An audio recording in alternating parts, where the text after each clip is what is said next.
Bien, bueno, ahora sí, ya se comienza a grabar la reunión. Antes de hacer la presentación formal de la doctora Laura Subies, le voy a dar la palabra para que dé la bienvenida al licenciado Juan Manuel Linares, presidente de la Comisión Directiva de ALMA.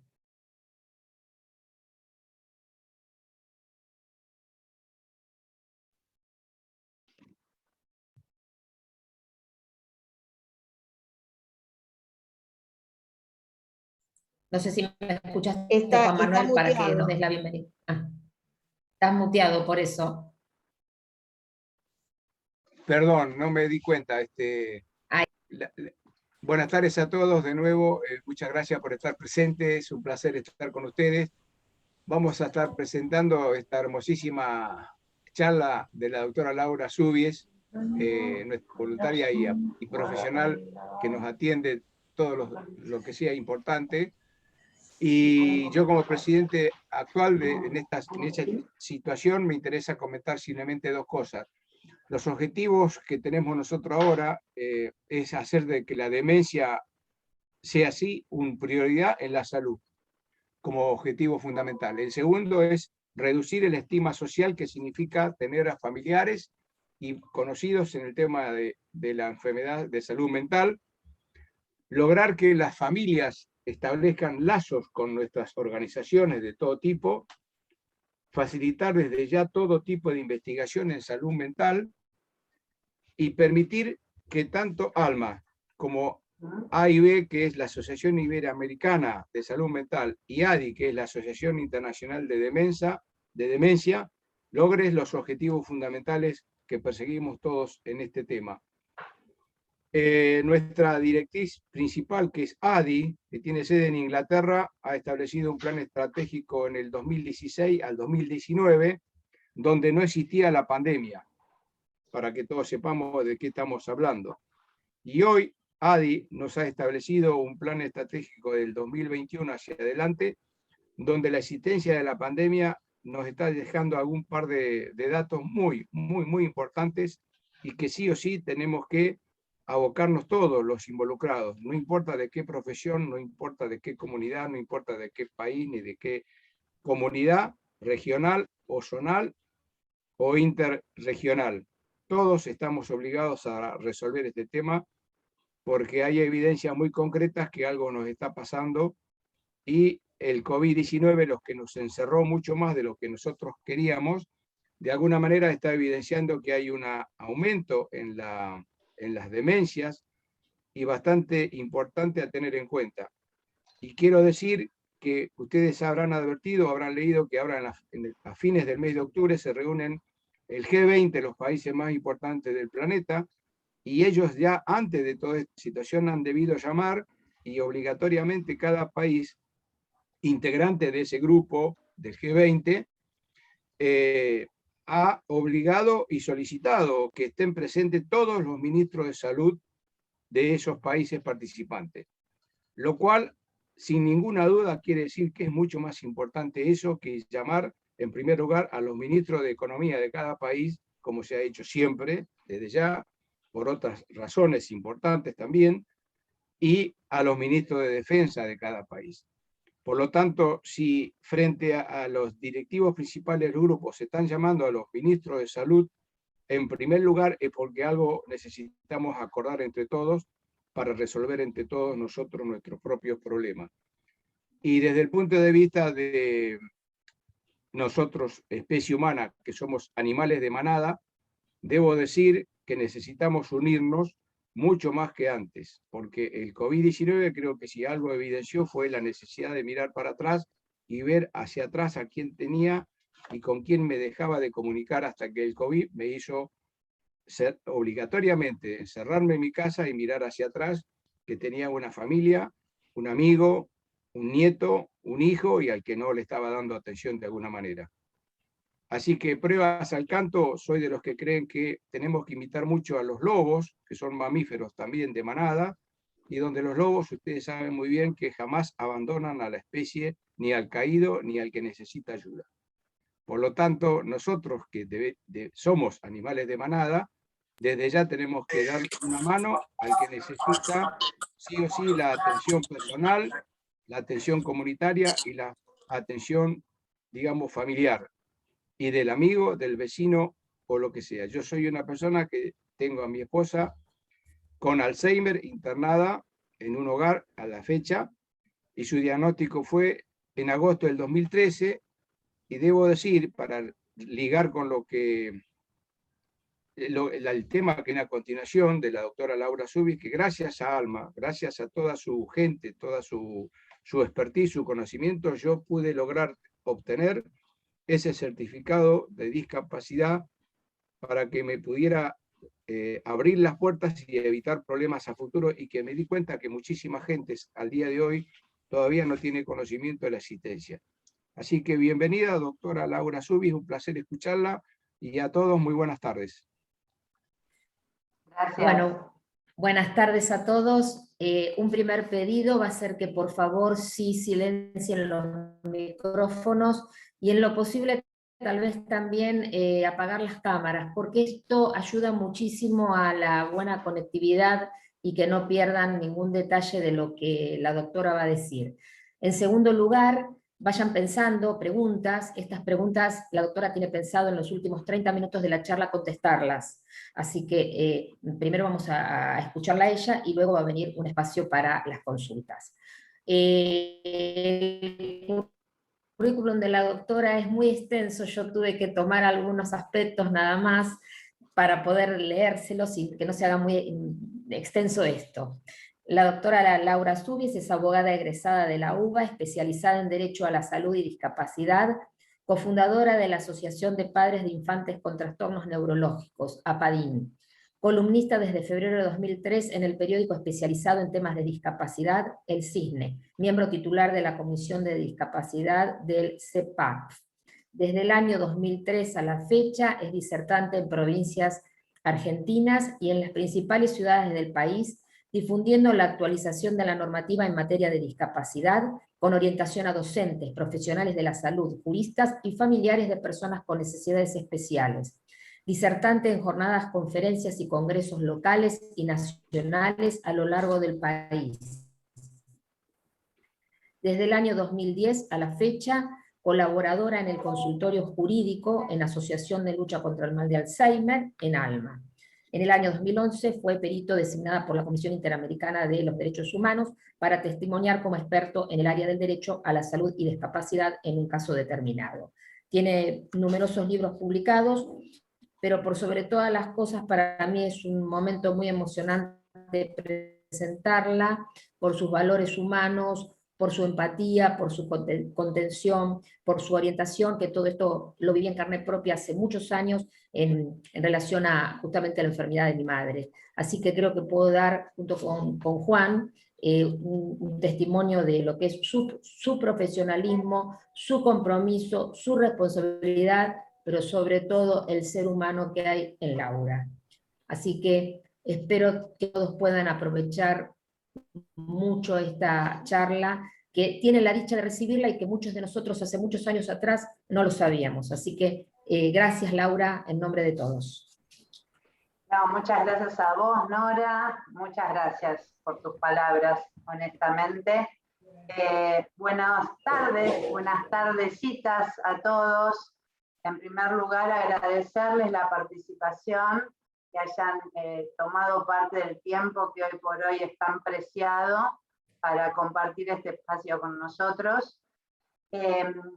Como contó Nora, y también quienes soy presidente de esta asociación, hace bastante tiempo que colaboro en ALMA, digamos, intentando de algún modo abrir puertas y caminos a aquellas familias que llegan por primera vez con el diagnóstico de esta enfermedad, para su familiar, para su esposo, para su hijo, para su madre. Y ciertamente este tipo de encuentros nos ayuda a nosotros también a revitalizar el sentido de esta profesión, que tiene que ver con igualar de algún modo las oportunidades de todos, la potencialidad que cada uno pueda tener no cuando gozamos de salud, sino justamente cuando atravesamos por alguna situación de enfermedad.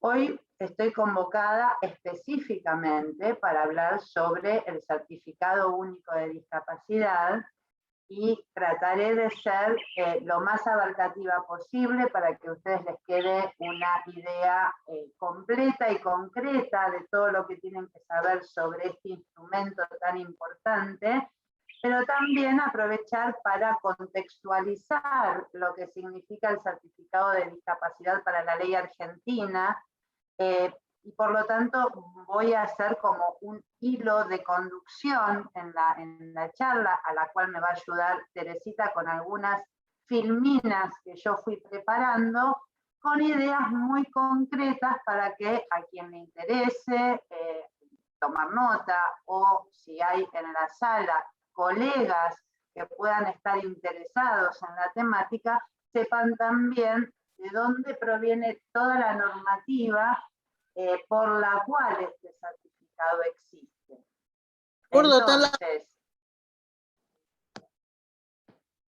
Entonces, para comenzar, me gustaría decirles que hace muchos años atrás, como decía Nora, era más fácil pensar que la población argentina podía no saber que no existía o que sí existía un modo de certificar la discapacidad.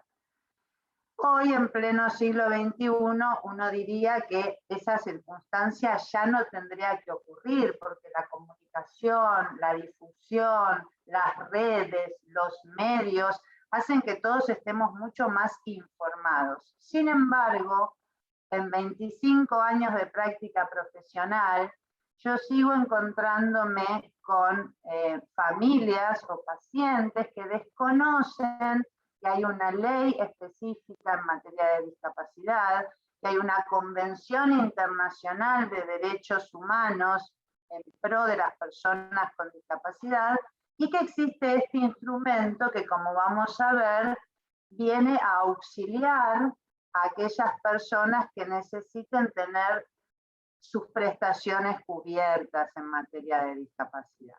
Entonces, también existe un costado de desinformación, es decir, de información que no es correcta sobre el certificado de discapacidad, y que muchas veces lleva a que las personas estén muy temerosas en obtenerlo. Puede generar muchas dudas, se puede pensar que es una situación estigmatizante, que es una situación discriminatoria. Lo que a mí me gustaría al finalizar este encuentro es que todos nos llevemos la idea de que lo que no podría pasarle a una persona que necesita certificar su discapacidad es no obtener el certificado. Es decir, lo grave es no contar con el certificado, no contar con el certificado. Por eso vamos a tratar de derribar algunos mitos, algunos tabúes y algunos miedos dentro de las posibilidades. Así que, dicho esto, en este contexto vamos a comenzar, y vamos a comenzar más que nada definiendo primero de qué hablamos cuando hablamos de discapacidad, porque hablar de un certificado de discapacidad sin definir para la ley argentina y para la ley, digamos, para los convenios internacionales, a medida que fue pasando los años y las décadas, qué es la discapacidad, podría resultar ambiguo. Entonces, vamos a empezar diciendo que en el año 1980, la Organización Mundial de la Salud ha definido la discapacidad como la pérdida, ausencia o restricción en la capacidad potencial para realizar una actividad. Es decir, vean que había tres ejes, ¿no? Pérdida de una capacidad potencial, ausencia o restricción. Remarco esto porque la definición de discapacidad a lo largo de los años fue favorablemente generando otros matices, otro cariz, que ha permitido ver la discapacidad desde otro espectro no tan cientificista, no tan médico, sino desde el punto de vista de la persona en su integralidad. Por eso me detengo en algunas palabras. Esta Organización Mundial de la Salud también decía que las consecuencias de esta discapacidad afectan al individuo como persona en su totalidad, que podía ser permanente o temporal, y en cuanto a la evolución progresiva, estable o regresiva. Gracias a que la Organización Mundial de la Salud empezó a hablar de la discapacidad allá por el año 80, pensemos que estamos hablando de 40 años atrás, por primera vez en la Argentina, en el año 1981, te pido la próxima, se sanciona la ley 22.431. En su artículo segundo, esta ley define también a la discapacidad. ¿Qué era la ley? ¿Qué era? No, ¿qué es? Porque está vigente. Ha sido complementada por un montón de otras normativas, pero en verdad, ¿qué es la ley 22.431? Era una suerte de petición de principios, es decir, era una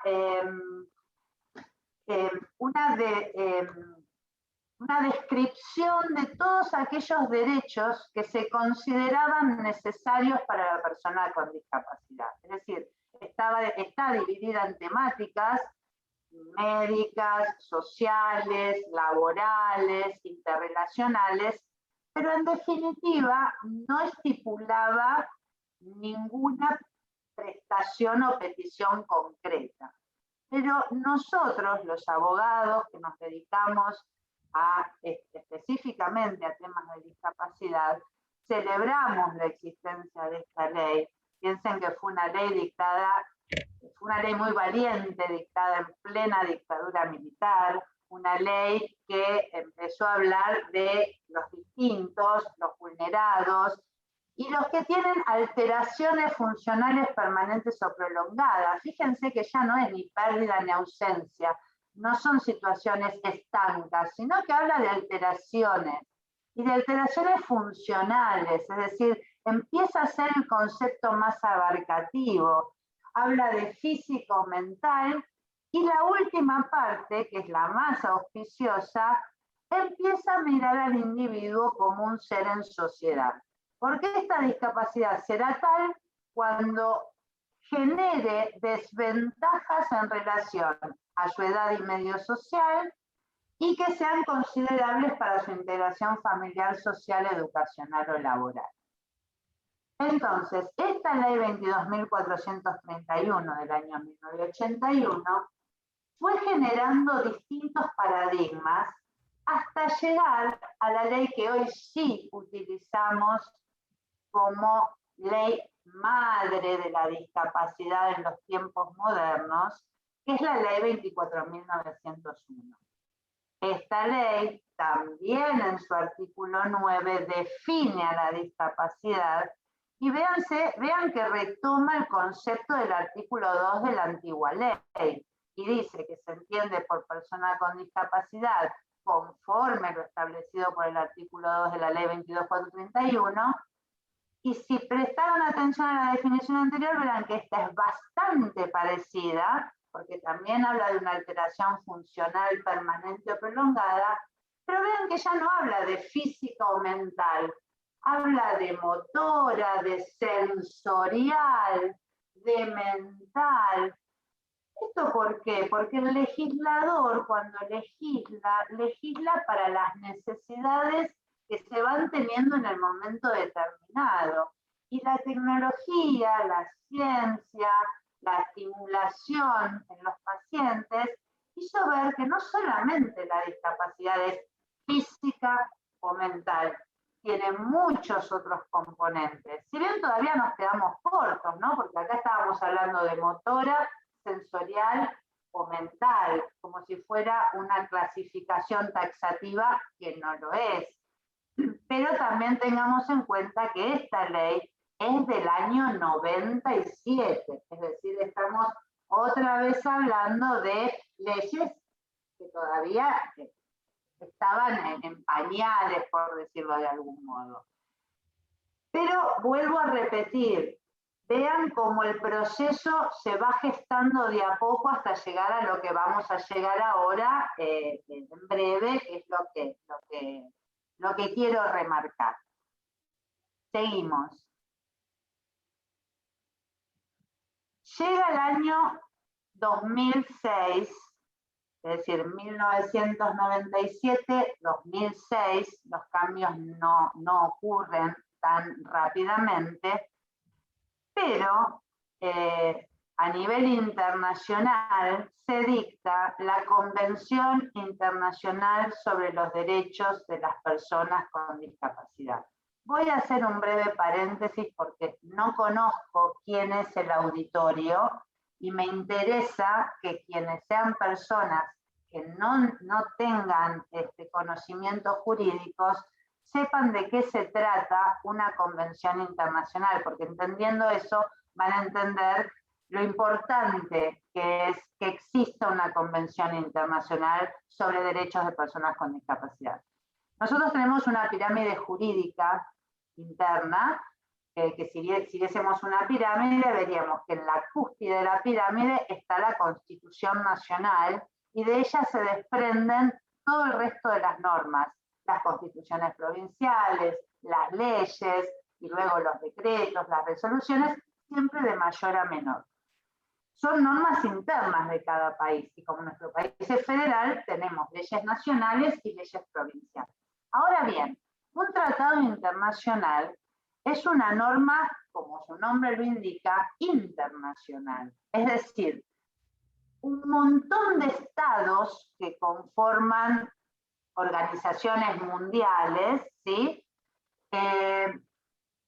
Discrepan, opinan, se ponen de acuerdo en una serie de conceptos y logran instrumentar un documento que va a ser obligatorio para esos estados partes.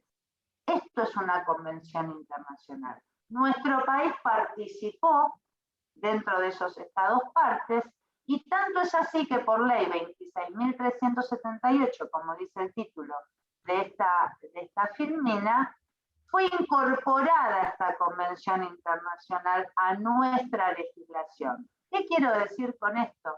Que los tratados internacionales, que ustedes habrán escuchado mucho hablar de la Declaración de los Derechos del Hombre, el Pacto de San José de Costa Rica, la Convención sobre los Derechos del Niño, sobre los derechos de la mujer, etcétera, etcétera, son tratados internacionales que tienen el mismo valor legal que nuestra Constitución Nacional. Es decir, ningún país que haya adherido a estas convenciones puede desconocer aquello que las convenciones establecen. ¿Por qué consideramos que esto es fundamental? Porque muchas veces las normas no son tan abarcativas, pero sabemos que todo lo que aquella convención establezca es obligatorio para los estados partes. Y la Convención Internacional sobre los Derechos de las Personas con Discapacidad no solo define a la discapacidad, como lo estamos viendo acá y ahora lo vamos a leer un poquito, sino que también da un montón de directivas sobre cómo esa persona con discapacidad debe ser tratada y debe alcanzar el mayor bienestar posible dentro de las medidas de sus posibilidades. Entonces, ¿qué dice la Convención? Que una persona tiene una discapacidad cuando tenga deficiencias físicas, mentales, intelectuales o sensoriales. Vean que ya se incorporó también el concepto de intelectual. A largo plazo, es decir, no estamos hablando de una situación puntual de un momento de la vida de una persona, sino que la afecte a largo plazo y que al interactuar con diversas barreras puedan impedir su participación plena y efectiva en la sociedad en igualdad de condiciones con las demás. Me atrevo a decir, y no sé si ustedes lo pueden percibir, que esta definición de discapacidad no habla de la persona en sí con discapacidad, sino de la situación de la persona con discapacidad. Es decir, es un criterio biopsicosocial, que es a donde tiende el nuevo paradigma de la discapacidad. La persona es una persona y luego tiene una afección, no al revés. Entonces, lo importante es ver qué le pasa a esa persona y cómo debemos intervenir desde todos los ámbitos posibles para que esa persona, según su edad, su condición cultural, su condición laboral, pueda quebrar esas barreras que le impiden participar plena y efectivamente en la sociedad, tratando de generar igualdad de condiciones con los demás. Este es el concepto que hoy trabajamos sobre discapacidad. Y este es el concepto sobre el cual la norma explica por qué es importante que esa discapacidad esté certificada, que es el tema que en sí mismo nos convoca hoy. Porque así como la ley argentina determina la discapacidad, la reconoce, la define, también dice que si esa discapacidad no está certificada por el organismo competente, no se puede acceder a los beneficios, pongámosle un nombre, a mí me gusta llamarlo más a las necesidades que esa persona pueda tener para llegar a quebrar estas barreras que le impidan su participación plena y efectiva en la sociedad. ¿Hasta acá vamos bien? Espero que sí. Sé que están todos muteados, pero espero que sí. Bien, si no, después sepan que al final del encuentro vamos a tener un buen rato para charlar y para hacer alguna pregunta si es necesario. Bien. Entrando ya en tema, tanto la ley 22.431 como las sucesivas, establecieron que la discapacidad se certificará en cada caso según su naturaleza y grado, y así como las posibilidades de rehabilitación del afectado. Vean que está hablando de la Secretaría de Estado de Salud Pública. Recuerden que estamos hablando otra vez, volvimos al año 1981. Dicha Secretaría de Estado indicará también, teniendo en cuenta la personalidad y los antecedentes del afectado, qué tipo de actividad laboral o profesional puede desempeñar. El certificado que se expida acreditará plenamente la discapacidad en todos los supuestos en que sea necesario invocarla, y dice, salvo lo dispuesto en el artículo 19 de la presente ley. Yo les voy a explicar 2 segundos que es el artículo 19.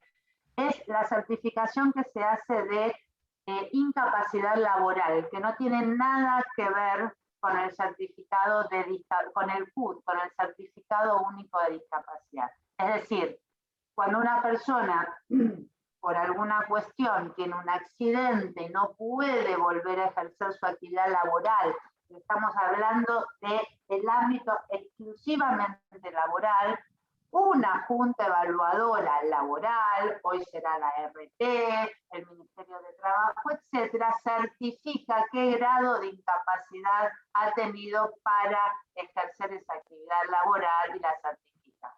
No es de lo que estamos hablando acá. Por eso esto queda claro que dice salvo lo dispuesto en el artículo 19 de la presente ley, que es de lo que les estoy hablando. Entonces, la discapacidad en nuestra normativa, cuando hablamos de sistema de prestaciones para la discapacidad, no tiene porcentaje. No estaríamos hablando de una visión biopsicosocial de una persona, de enfrentar, quebrar barreras y equiparar oportunidades si estuviéramos hablando de un 20%, de un 50%, de un 70%. Está claro, no estamos hablando de ese tipo de certificación que es exclusivamente laboral y que a veces se confunde.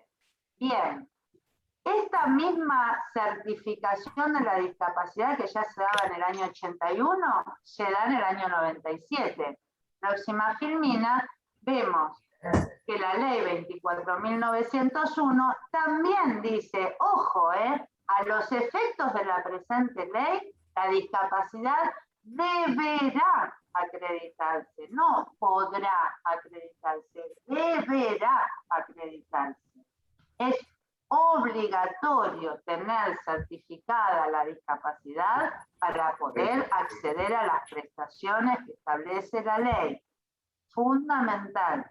Yo siempre a mis grupos de trabajo, a mis alumnos, siempre les manifiesto un ejemplo muy claro.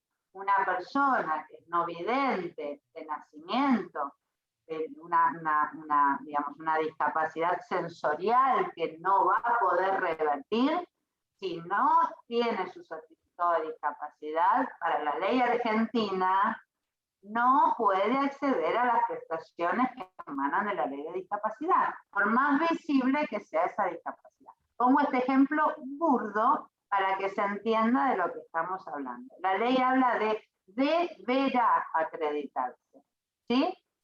Muy bien, y vean al final de este artículo que dice, conforme a lo establecido por el artículo 3º de la ley anterior, que es la que veíamos, y por leyes provinciales análogas. Esto generó una cantidad de inconvenientes porque, como yo les decía, nosotros somos un país federal. ¿Esto qué significa?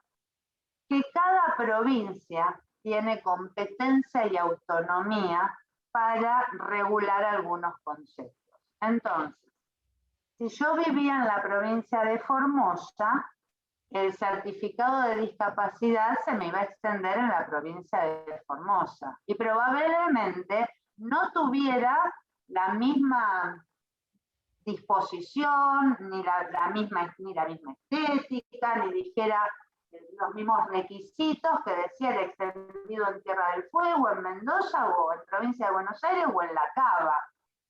Y entonces, ¿qué pasaba? Pasaba que muchas veces, justamente por esta desinformación de la que yo hablaba al principio, decían, no, yo tengo un certificado provincial, pero ese no me sirve fuera de mi provincia.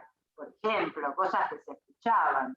No, si yo me voy a vivir a otro lugar o si estoy cursando un tratamiento en otro lugar, tengo que sacar otro certificado de discapacidad en ese lugar. Y así, cantidades de cosas que se iban escuchando que claramente no eran ciertas.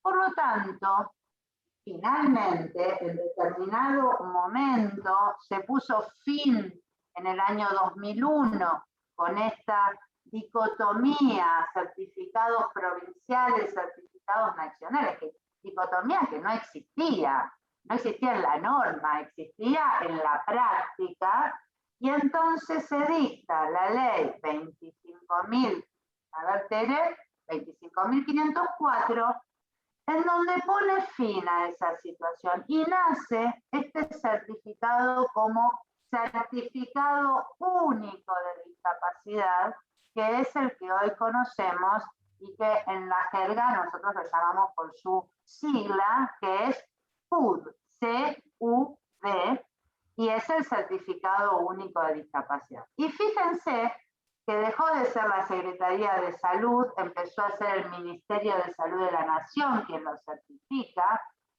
Dice más o menos lo mismo la primera parte de la definición, ¿ven? Pero sí aclara en un segundo párrafo que el certificado que se expida se denominará Certificado Único de Discapacidad y acreditará plenamente la discapacidad en todo el territorio nacional, en todos los supuestos en que sea necesario, etc. Y miren el último párrafo, que es un agregado. Idéntica validez en cuanto a sus efectos tendrán los certificados emitidos por las provincias adheridas a la ley 24.901, previo cumplimiento de los requisitos y condiciones que se establezcan por reglamentación. ¿Qué significa esto? Que el certificado de discapacidad se extiende solamente donde tiene sede el Ministerio de Salud de la Nación, que es acá en la capital federal. Por supuesto que no. Es decir, cada provincia mantuvo la expedición de su certificado y la certificación de la discapacidad. Pero esta ley terminó de aclarar aquello que decía que dependía dónde se expedía la validez. Aclaró que todos los certificados tienen idéntica validez en todo el territorio nacional. Pero además, porque se impusieron o se adoptaron normas uniformes para expedirlos. Que yo no me voy a adentrar demasiado en esto porque si no tendríamos que estar 2 horas charlando, pero se van a acordar de este nombre que voy a decir porque es un nombre que nosotros usamos para un producto de limpieza que se llama CIF, C-I-F,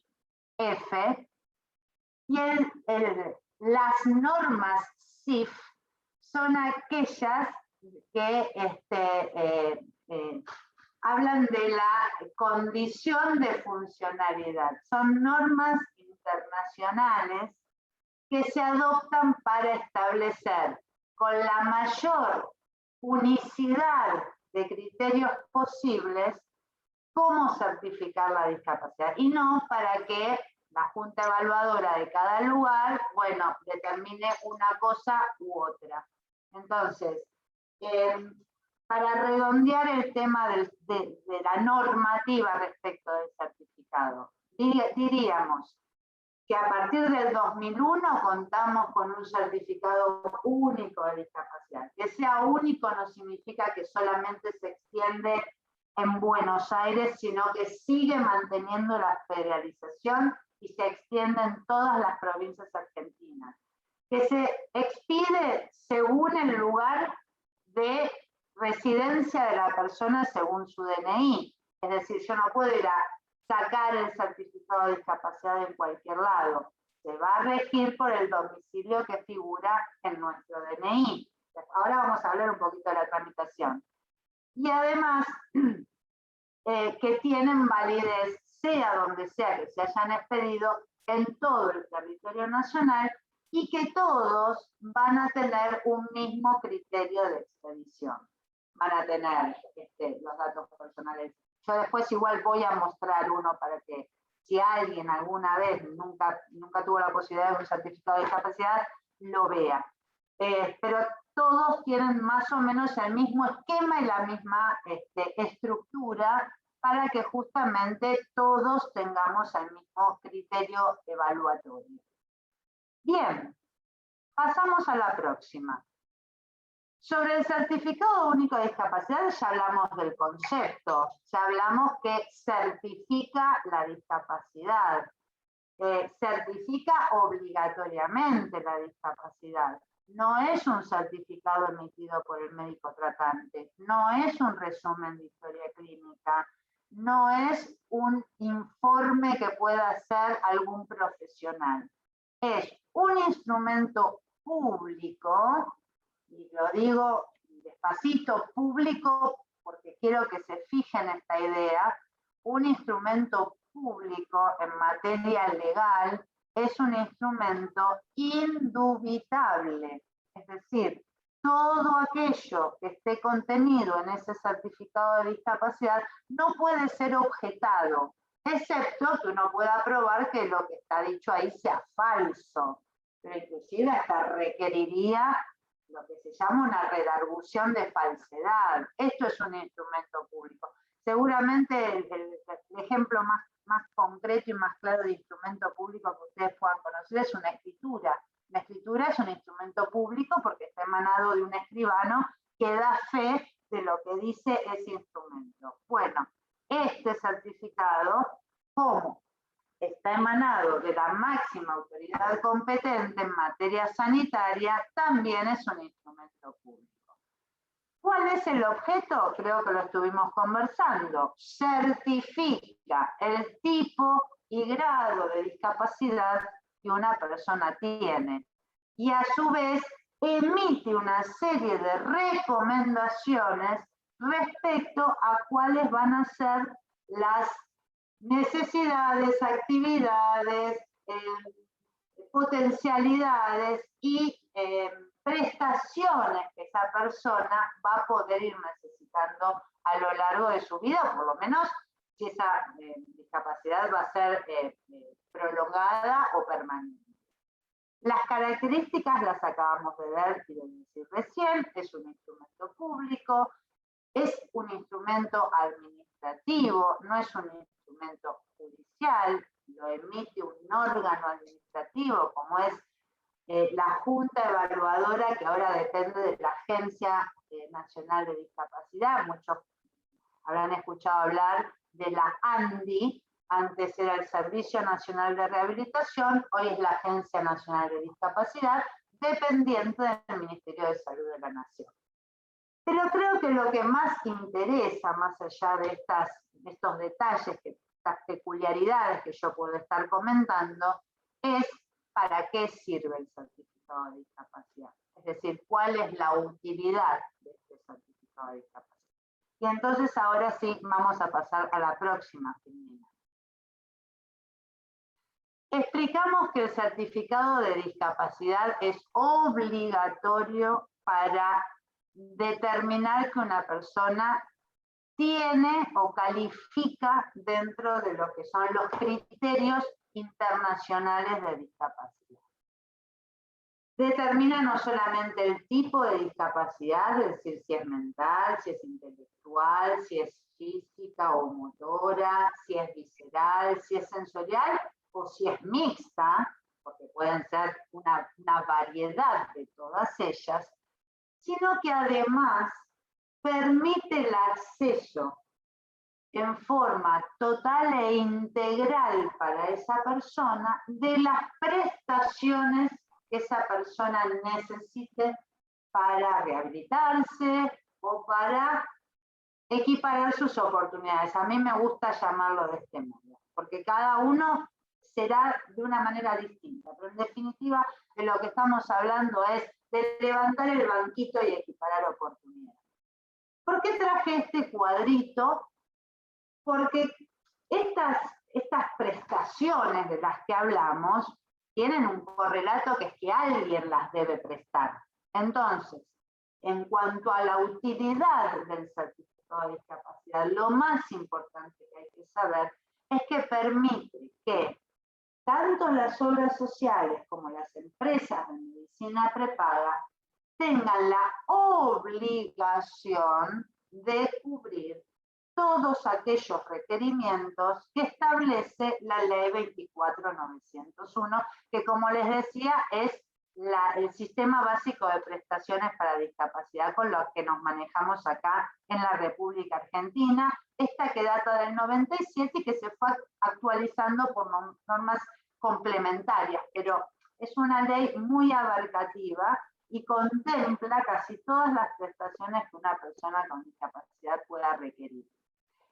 ¿Por qué puse antes Estado Nacional? Porque en la vieja ley del año 81, quien en verdad debía brindar estas prestaciones era el Estado. Y lo cierto es que el gran cambio que trae la 24.901 es que el Estado ahora es garante en tanto y en cuanto esa persona no cuente con obra social o con medicina prepaga. Y la ley 26.682, que es la ley de medicina prepaga, y como verán en el tiempo es mucho más reciente, obligó a las empresas de medicina prepaga a otorgar las coberturas de la ley 24.901 cuando ese afiliado tenga certificada su discapacidad. ¿Por qué abajo puse estas menciones del PMO y del PMOE? Porque son resoluciones del Ministerio de Salud a las que estamos acostumbrados que nos digan que no se van a cubrir prestaciones porque no están en el programa médico obligatorio. Y lo que quiero dejar en claro es que para las personas con discapacidad que tengan certificada su discapacidad con el instrumento del que estamos hablando, no rige el programa médico obligatorio. O más bien, voy a ser más clara, no es que no rige, le queda corto. Es decir, rige, por supuesto, el programa médico obligatorio nos da beneficios a todos, quienes tengamos certificada la discapacidad o quienes no la tengamos. pero a su vez, además del PMO, la persona que tiene certificada su discapacidad cuenta con un amplio abanico prestacional, que es la ley 24.901. Bien, muchas veces me dicen, pero, a ver, la persona que tiene un certificado de discapacidad puede valerse por sí misma. Y yo le digo, fantástico. En realidad, eso es lo esperable. Porque hay un concepto que se confunde mucho, y yo antes de cerrar un poquito lo que estamos conversando, lo quiero dejar aclarado, que son los conceptos de discapacidad y de incapacidad. Es decir, pasamos a la próxima filmina, Tere. Muchas veces se confunden groseramente, no solamente personas que no están en el mundo jurídico. Lamentablemente muchas veces colegas o juristas, incluso magistrados, confunden estos dos conceptos tan distintos. Miren, yo les voy a poner un ejemplo muy chiquitito. Y vuelvo otra vez al ejemplo que les había puesto de la persona que tenga problemas de visión, que a lo mejor es no vidente o a lo mejor tiene problemas de baja visión, y también es una persona que tiene certificada su discapacidad sensorial. Esa persona, es más, yo tengo grandes colegas y amigos, cuando tuve la posibilidad de formar parte de la Comisión de Discapacidad del Colegio de Abogados, éramos todos abogados cercanos a la discapacidad, pero muchos colegas eran discapacitados, y les puedo asegurar que eran personas absolutamente capaces jurídicamente hablando, sumamente calificadas, y sin embargo todos tenían su certificado de discapacidad. Digo esto porque la incapacidad o la capacidad restringida, no me quiero meter mucho en este tema porque es muy extenso, a partir de la nueva modificación, de la modificación del Código Civil en el año 2015, ya prácticamente no se habla de incapacidad, sino que se habla de capacidades restringidas. Pero sin embargo, existe un ámbito de la incapacidad cuando la persona claramente no se le puede restringir la capacidad porque no hay ámbito de restricción, sino que requiere sí de una persona que se haga cargo absolutamente de las decisiones que esa persona tenga que tomar. Pero ¿por qué digo esto? Porque la discapacidad y la incapacidad o capacidad restringida tenemos que entender que son conceptos absolutamente distintos. La capacidad jurídica en una persona es la regla, es decir, que la incapacidad o la capacidad restringida no se presume. Por lo tanto, no toda persona discapacitada es incapaz o admite restricciones a discapacidad. Quiero decir con esto que muchas veces las personas tienen algún temor a expedir, a que se le expida el certificado de discapacidad, porque consideran que con este certificado van a ver restringidas sus propias capacidades jurídicas.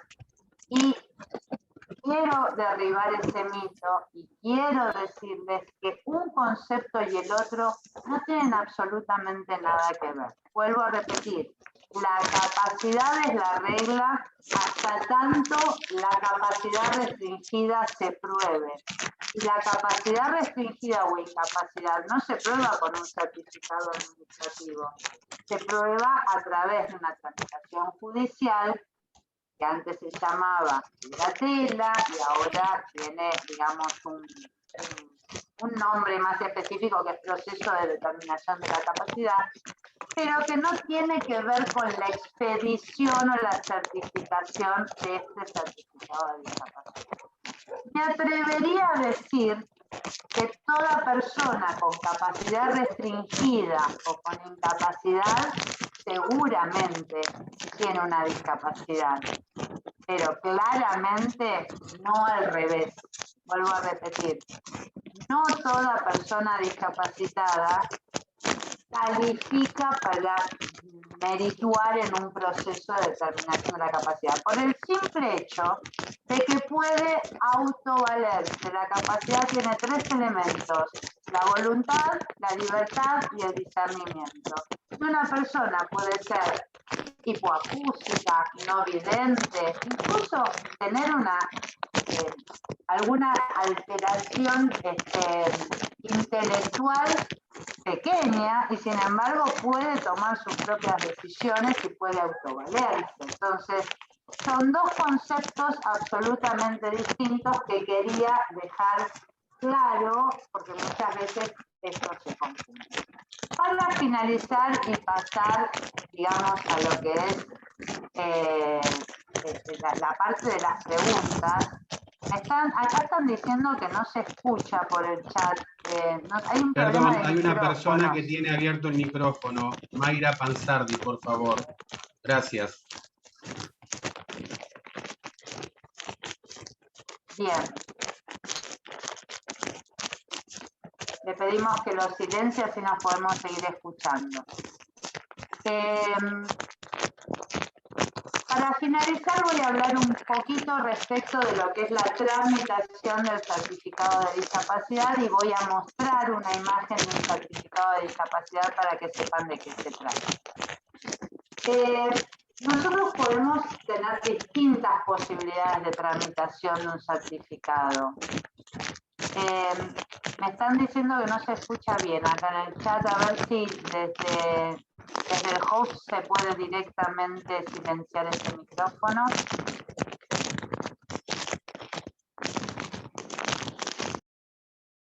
Bien, muchas gracias. Bueno, estábamos hablando de la tramitación.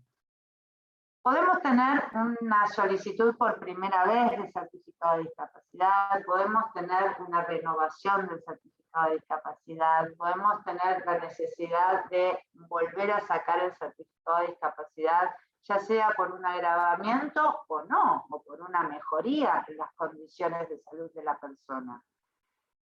Todos estos trámites se realizan, como venía diciendo antes, en el lugar donde la persona resida. Es decir, de acuerdo al domicilio que se verifique en el Documento Nacional de Identidad, es el lugar donde ese certificado de discapacidad, certificado único de discapacidad, se va a expedir.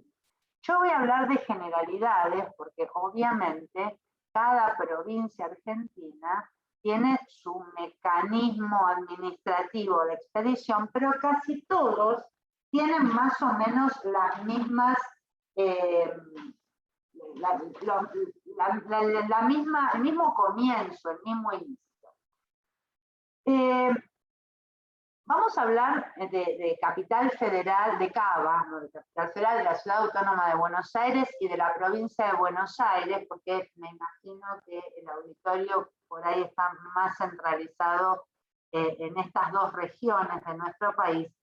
Pero de todos modos, hay una página, vieron que ahora está toda la aplicación de Mi Argentina y demás. Existe la página www.argentina.gov.ar, en donde, si a eso le ponen /CUD/requisitos, van a poder interactuar con la página de una manera muy sencilla y van a poder, de acuerdo al lugar de residencia, al lugar de tipo de trámite que quieran realizar, según la edad de la persona, en el sentido de si es mayor o menor de edad, les van a dar todos los requisitos en cuanto a lo documental y también cómo iniciar el trámite. Yo me voy a referir, les repito, a Cava y a Provincia de Buenos Aires, pero les sugiero que si alguien necesita ampliar lo que yo digo o bien mirar la expedición en otra provincia argentina, yo esta página la chequeo generalmente, está activa, está actualizada, incluso van a ver que muchas veces en algunas hay modos presenciales y en otros hay modos virtuales de tramitación post pandemia, que a lo mejor ya se quedan así y no estaría nada mal. Pero bueno, lo que hay que saber es lo siguiente. El certificado de discapacidad, como yo les decía, el certificado único de discapacidad, vamos a hablar del CUD, para abreviar. El CUD no tiene edad, es decir, se puede solicitar en cualquier momento de la vida de la persona. No hay que esperar ni que la persona sea mayor de edad, no hay que esperar algún tiempo determinado a partir de que la enfermedad se diagnostica. Y como ustedes dirán, ¿por qué renovación? Porque esos CUTs, esos certificados de discapacidad, aun cuando el diagnóstico de esa enfermedad sea de aquellas que parecería que son irreversibles, tienen una fecha de vencimiento. Esta fecha de vencimiento siempre fue muy cuestionada, ¿no es cierto? Es decir, ¿por qué hay que molestar a la persona para que vuelva a renovar y a comenzar otra vez el circuito si esta es una enfermedad o una patología certificada que normalmente no va a dar marcha atrás? Bueno, hubo una serie de especulaciones al respecto sobre si esta cuestión se hace para, digamos, hacer una suerte de estadística o de chequeo de supervivencia, pero en verdad yo me atrevería a decir que como también nosotros estamos pensando el certificado de discapacidad para situaciones de agravamiento de la patología, revisar esos criterios de discapacidad o, por el contrario, si así fuera, bienvenido sea, para restar situaciones patológicas a ese certificado, es por eso que, basados un poco en la ley de salud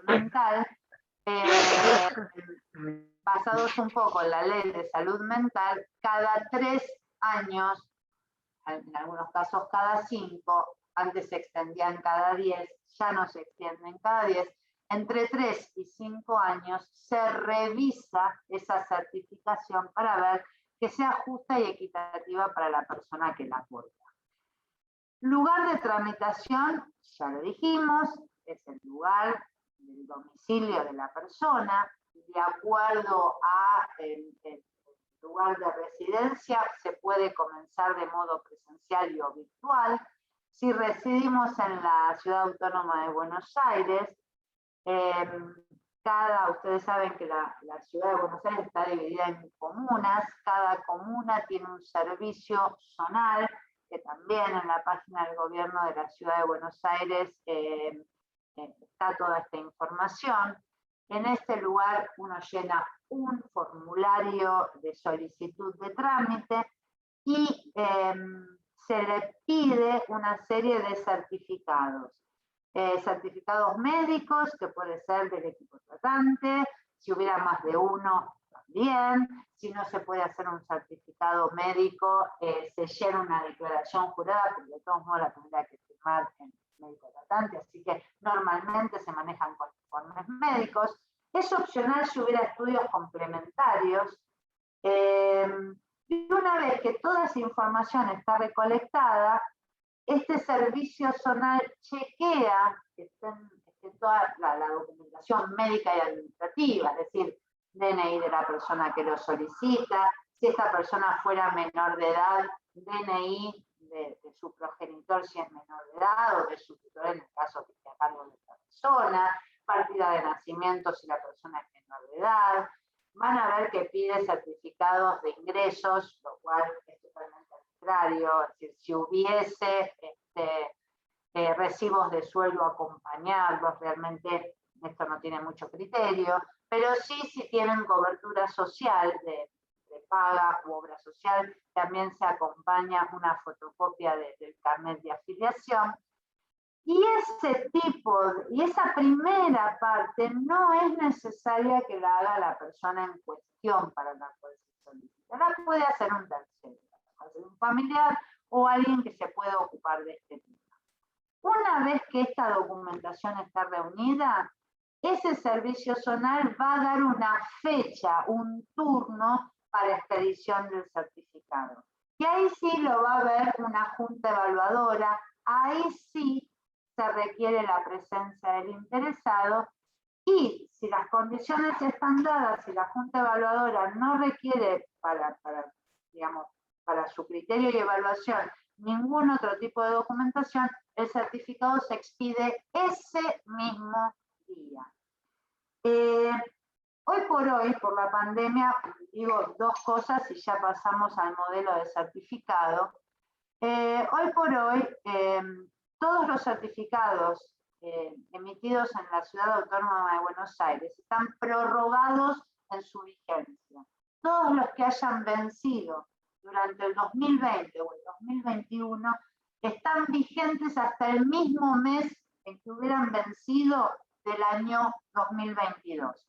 No se los van a renovar, están prorrogados automáticamente.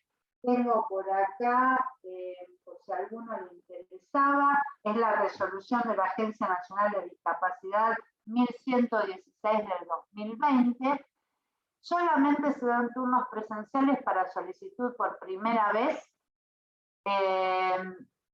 bueno, o para casos, como les decía, de agravamiento de la enfermedad, o bien si hubo pérdida o extravío. Bien, ¿qué más decirles respecto a esto?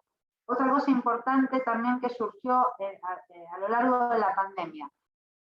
Como todos sabemos, estamos evitando concurrir a lugares donde haya muchas personas, pero además de eso, estamos evitando que las poblaciones de mayor riesgo se encuentren en espacios cerrados y en contacto con otras personas. Por eso, por lo menos por ahora y hasta tanto dure la época pandémica, el día del turno en la Junta Evaluadora, esa documentación que antes requería sí o sí la presencialidad del interesado puede ser llevada por un tercero, y la Junta Evaluadora estuvo haciendo durante todo este tiempo llamadas telefónicas o videollamadas para hacer la evaluación que antes se hacía en forma presencial a la persona a través de una videollamada. Y solamente se le requerirá la presencia si existiera algún tipo de duda.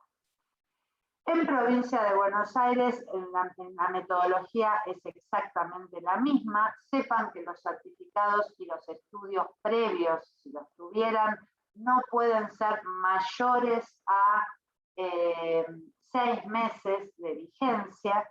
Y para el caso de que la persona con discapacidad sea de mucho riesgo o no pueda movilizarse, especialmente en plena pandemia, lo que acabo de comentar, también se le va a requerir una autorización por escrito para que el tercero que lleve esa documentación el día de la evaluación en la Junta Evaluadora, dato importante, cambió de sede acá en Capital Federal, y hoy por hoy la tenemos en la calle Piedras 1281. Antes estaba sobre la avenida San Juan, lo digo por si alguien está próximo a tener un turno. Esa persona va a tener, el interesado va a tener que emitir una autorización por escrito para que lleven esa documentación, y seguramente una certificación por su médico de su supervivencia o una certificación policial. Sea cual sea el caso, lo importante es que el certificado de discapacidad se expide el mismo día en que se evalúa.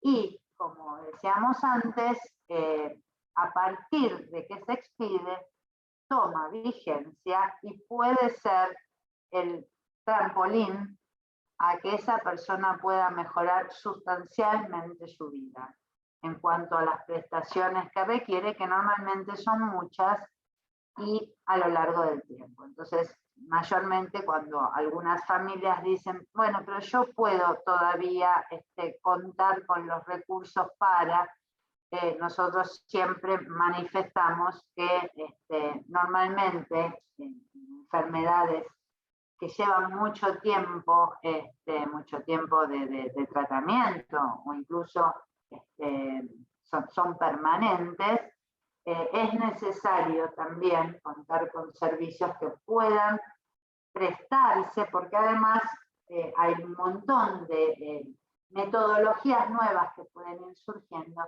y que es importante que la persona tenga certificada su discapacidad, porque es un derecho y porque puede brindarle, como bien dijimos al principio, una mejor calidad de vida. Voy a cerrar con el modelo de certificado de discapacidad, que si bien lo van a ver todo escrito, es el certificado de discapacidad de mi hijo, porque yo tengo un hijo de 27 años con una discapacidad bastante severa, y por eso no tengo ningún problema en que lo vean, para que vean cómo es el modelo de un certificado de discapacidad emitido en la Ciudad de Buenos Aires. Pero vean que dice Gobierno de la Ciudad de Buenos Aires y abajo dice Ministerio de Salud, porque el órgano rector es el Ministerio de Salud de la Nación. Certificado de discapacidad, Ley 24901, como verán, datos personales, nombre y apellido, tipo y número de documento, fecha de nacimiento. Luego vamos a tener el diagnóstico. Un diagnóstico funcional, Tomás tiene una discapacidad mixta, que es motora y mental, por lo tanto, en este diagnóstico funcional hay todos unos códigos que tienen que ver con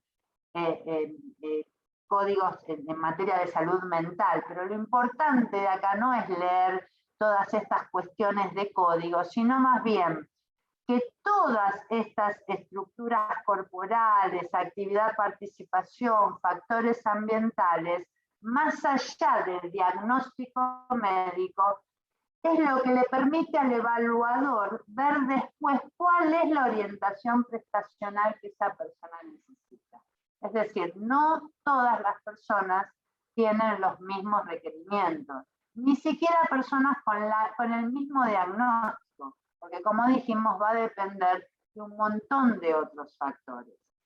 La detección temprana, el acompañamiento, el grado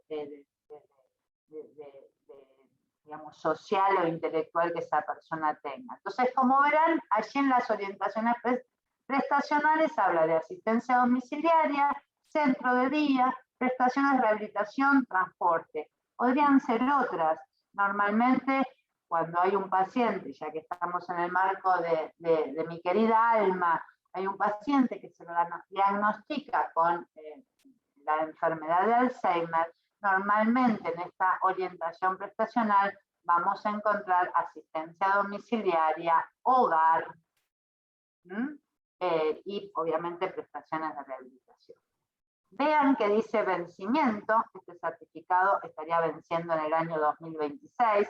Vuelvo a reiterar que si hubiese vencido durante el 20 o el 21, estaría prorrogado hasta el 2022. Vean que dice acompañante, sí o no. Esto implica el grado de dependencia que esa persona tenga y permite, porque dentro de las prestaciones que el certificado de discapacidad nos brinda, no solamente están las prestaciones de salud, sino también otro tipo de prestaciones, como puede ser el libre tránsito y estacionamiento. Libre tránsito en cuanto a poder viajar en medios terrestres de corta, media y larga distancia de forma gratuita, exhibiendo el certificado de discapacidad, y se requiere un acompañante también en forma gratuita para el acompañante. Bueno, el lugar y fecha de expedición, por quién fue emitido, Junta Evaluadora de la Discapacidad del Gobierno de la Ciudad de Buenos Aires en este caso, y la firma de la Junta, porque vean que es un equipo interdisciplinario, no es un médico, y dependen los profesionales del tipo de discapacidad que se esté certificando. Bueno, esta es una muestra, por si alguien no lo había visto nunca, y con esto, como ya me parece que estamos muy justitos de tiempo, si les parece a los organizadores, podemos escuchar si a alguien le quedó claro, si hay algún concepto que no quedó claro, o si tienen alguna pregunta para hacer, con mucho gusto. Yo tomo un poquito de agua.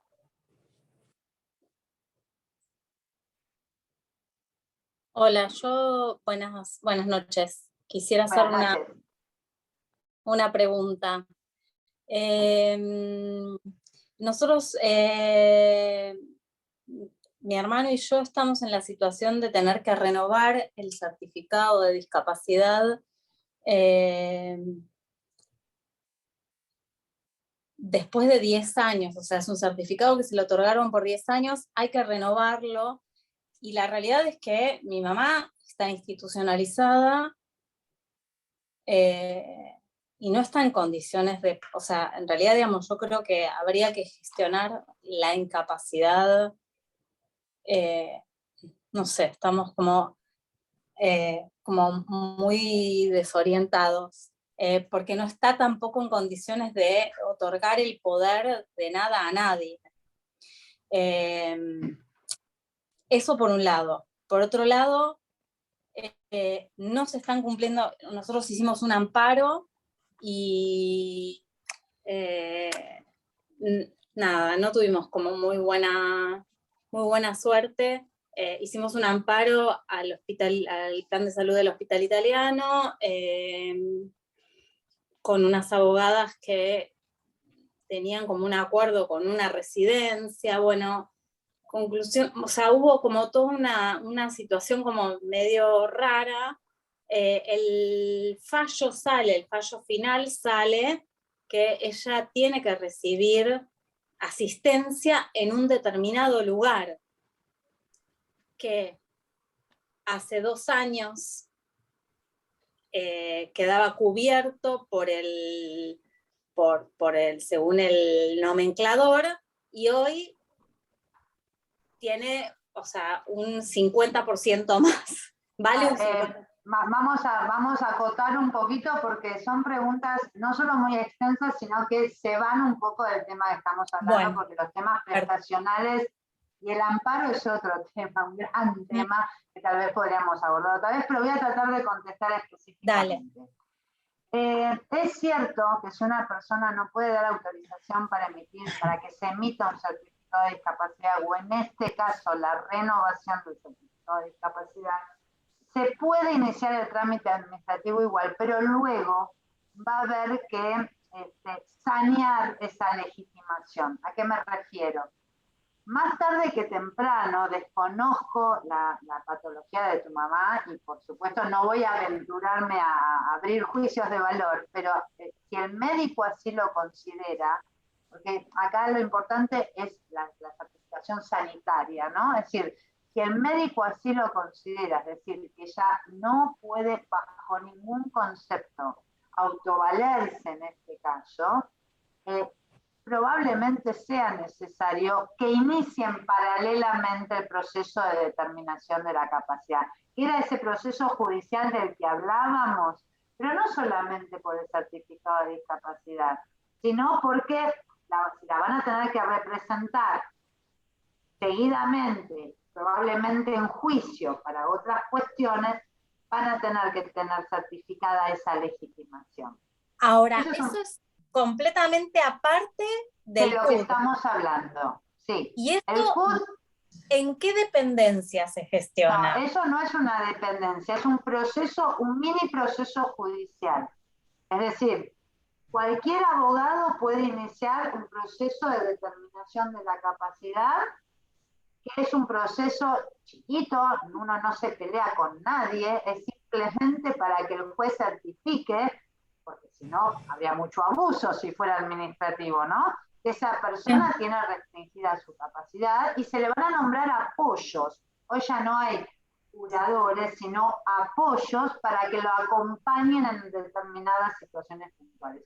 Una puede ser realizar todo tipo de trámite administrativo, no solamente del CUD, sino de su jubilación, bancarios, etcétera, etcétera, etcétera. Pero esto es aparte. En el mientras tanto, si ese certificado está vencido y se requiere la renovación, por más que dentro de los requisitos se establece que si la persona no puede emitir su autorización, requiere del curador o del apoyo designado, ante la urgencia se va a emitir, pero tal vez se va a emitir provisoriamente hasta tanto se sanee esa representación. ¿Me explico? En cuanto al amparo judicial, yo no voy a hablar de trámites judiciales porque, bueno, lamentablemente, primero es un tema muy extenso y segundo hay experiencias, tantas experiencias buenas o malas como personas han tramitado amparos de salud. Porque, bueno, son temas muy delicados, son temas muy serios y son temas que hay que hablar con mucha franqueza y a veces, bueno, determinados colegas creen que, bueno, es algo muy sencillo, por ahí que se trata de algo que va solito y no es tan así.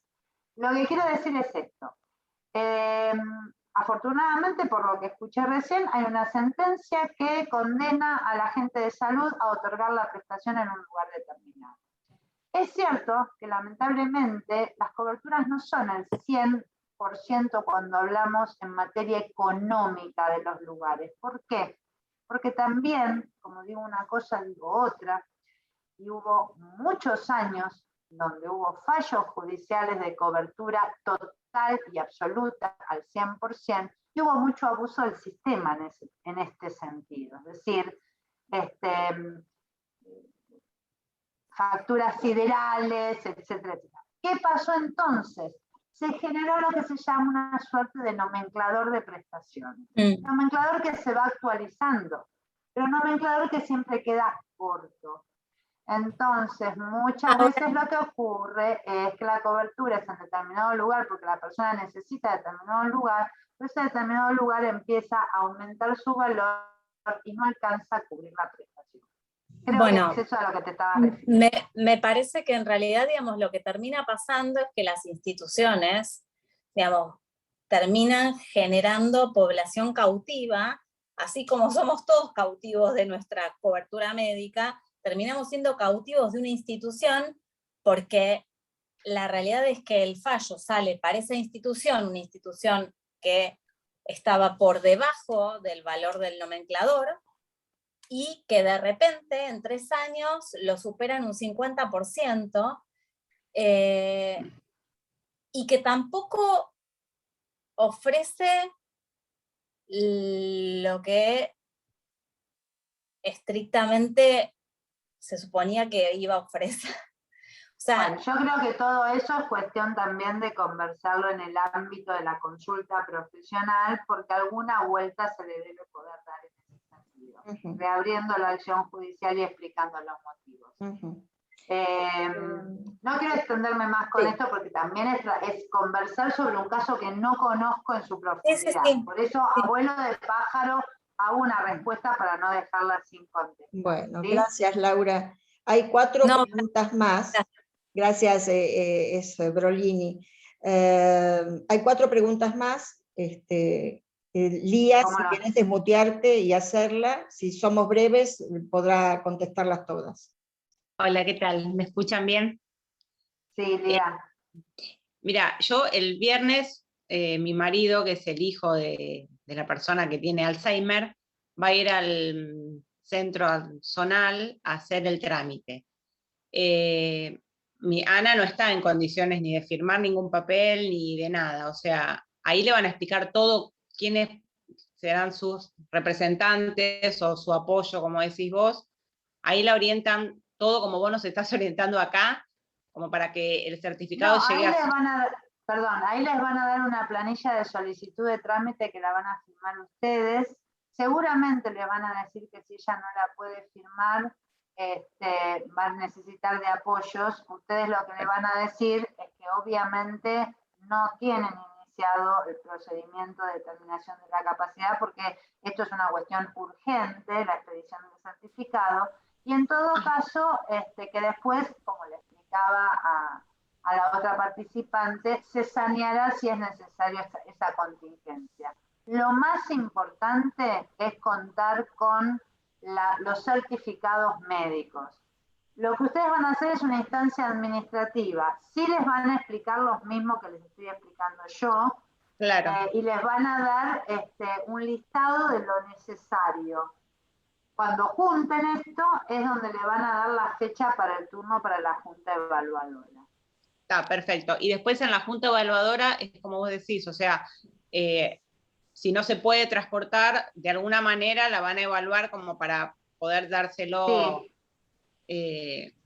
En tiempo y forma, digamos, o sea, porque pobre. Sí, es lo mismo, son algunos de los beneficios, si uno quiere mirarlo de ese modo, que trajo esta pandemia, es decir, Exacto, la virtualidad de los organismos públicos. Es decir, nosotros hemos, en proceso de determinación de la capacidad, hemos visto que el cuerpo médico forense, los asistentes sociales, es decir, los socioambientales se han hecho en forma virtual y han acelerado un montón los procesos. Entonces, sí. Y la última que sí van a tener que certificar es la supervivencia. Ah, bien. Eso, igual eso nos lo dicen todo el día ese, digamos. Sí, perfecto. Y si no, te recomiendo, si lo vas a hacer en el ámbito del gobierno de la ciudad, en la página del gobierno de la ciudad propiamente dicha, la página que yo mencioné antes es global, es para que puedan interactuar en cualquier provincia que residan. Pero la página del gobierno de la ciudad tiene información también muy actualizada, incluso tiene todo el listado de los servicios zonales de acuerdo al domicilio. Perfecto. Y la última pregunta. ¿Este certificado único es independiente de la, o sea, con esto yo voy a la obra social e inicio todo lo que ella necesitaría? Con un informe médico. Con un informe médico. Yo a la obra social la puedo noticiar de que se expidió el certificado de discapacidad. Pero en verdad, para acceder a las prestaciones, lo que se va a requerir es que el equipo médico tratante la solicite. Ah, exacto. O sea, son dos cosas independientes, claro. O sea, sí. Esto certifica el tipo y grado de discapacidad y da una orientación prestacional. Orientación. Quien va a determinar qué prestaciones ella necesita es su equipo médico tratante. Perfecto. Y ahí sí, con el certificado de discapacidad hay obligatoriedad de cobertura. Perfecto, perfecto. Bueno, muchas gracias. Sigo no, de nada, Lía. Mirta, si querés desmutearte y hacer tu pregunta. Sí, yo la escribí también en el chat. El neurólogo, bueno, gracias por toda su exposición, ha sido muy clara. Yo ya tengo la experiencia de haber obtenido un CLUT por una discapacidad motriz de mi marido. Mi marido además está en una de las etapas del Alzheimer, no de las más graves, ni tampoco inicial, esto fue detectado en el 2017. El neurólogo que lo trata desde ese entonces le ha pedido, este año hicimos una evaluación cognitiva presencial, porque yo le vengo diciendo de alguna manera que quisiera obtener el CUT. Y él me dijo que con los valores de la última evaluación cognitiva, la junta evaluadora no lo emitiría. Y yo la verdad que tengo intuitivamente la percepción de que hay cierta reticencia del profesional y no tengo conocimientos como... Tengo la evaluación, pero no tengo conocimientos suficientes como para poder detectar si los parámetros de esa evaluación no dan el piné, por llamarlo de alguna manera, para que la Junta Evaluadora emita un CUT. Y además preguntarle también si se lograra obtener el CUT, si la prepaga tiene obligación de cubrir o no el acompañante, el cuidador, por ejemplo, porque la prepaga ya me ha dicho que cuidador no cubre. Bueno, la dividimos en dos. La primera parte, ¿quién va a determinar? Es decir, desconozco por qué el médico a priori determina que de acuerdo a la evaluación cognitiva no se admitiría, digamos, no calificaría para que ese certificado de discapacidad, que si no entendí mal, ya lo tiene expedido por motor... No, el que tiene expedido es un certificado de discapacidad motriz. Por eso, pero digo, como va a ser un CUD, lo que va a hacer es un único certificado donde se certifiquen las dos discapacidades, la motriz y la intelectual o mental, ¿sí? Perdón, son profesionales diferentes. Uno No es un importa, especialista. no importa. Ahora el CUD por eso es único. No es que yo tengo uno por cada patología. En un mismo certificado se van a certificar ambas. Probablemente el anterior quede en desuso y este nuevo tendría certificadas las dos patologías. ¿Sí? ¿Y cómo se garantiza uno que lo incluya en el motriz también? No, porque sí, porque uno lleva el anterior. Pero pasemos a la pregunta puntual que es, bueno, excepto que haya mejorado la situación motriz que tenía y ya no lo necesito. Bueno, dicho esto, yo no sé por qué el profesional a priori dice que no. Yo, la verdad, es que haría llenar la declaración médica que determina, iniciaría el trámite en el servicio social respectivo y lo sometería a la Junta Evaluadora. Es decir, no me llevaría por lo que el médico me está diciendo. ¿Sabe por qué? Por lo que vengo diciendo al principio. Es decir, acá no tiene que ver, no son, bueno, tacho, no tengo 5 casilleros, entonces no, pues tengo que tener 6. Es una mirada desde otro punto de vista. Entonces la Junta Evaluadora hace otro tipo de evaluación. No es un criterio cientificista, ¿me entiende? Sí, biopsicosocial, dijo usted. Entonces yo la verdad lo haría. Es decir, porque quien tiene la última palabra es la Junta Evaluadora. No en este caso sí que digo no el médico tratante. El médico tratante dirá lo que tiene que decir, certificará la enfermedad. Pero quien va a certificar si esa enfermedad califica para la criterios de discapacidad o no, es la Junta Evaluadora. Teniendo el certificado de discapacidad ampliado, por supuesto, igual yo le digo, si necesita un curador, un cuidador, que en realidad no se llama cuidador, sino que se llama asistente domiciliario para la ley, que está incorporado en la ley 24.901,